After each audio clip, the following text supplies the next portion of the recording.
অনেকেরই ধারণা যে আমরা যারা কেক সেল করি তারা মনে হয় কোটিপতি হয়ে গেছি কেক সেল করে। মানে অনেকেরই এইসব ধারণা থাকে যে কেক সেল করতেছে, কেকের বিজনেস করতেছে মানে অনেক টাকা ইনকাম করতেছে।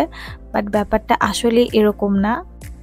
আর আমার মতো যারা নতুন নতুন বিজনেস করতেছে তাদের ব্যাপারটা হচ্ছে পুরাই আলাদা। মানে যতটুকু না পরিমাণ লাভ হয় তার থেকে বেশি লস হয়ে যায়, এরকমটাই হয়।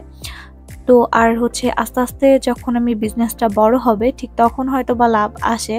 তাছাড়া এখন এই ছোট বিজনেস করতে গেলে আসলে এরকম একটা লাভ হয় না।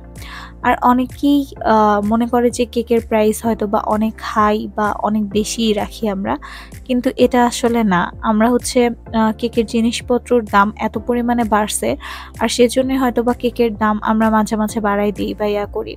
আর অন্যান্য পেজের কথা আমি জানি না, বাট আমার পেজে আমি সেরকম কোয়ালিটি মেনটেন করে সেভাবেই হচ্ছে কেক সেল করার চেষ্টা করি দাম ওয়াইজ। তো আমি এত অতিরিক্ত বেশি রাখি না, আবার ওরকম কমও রাখি না, আমি হচ্ছে মিডিয়াম রাখি।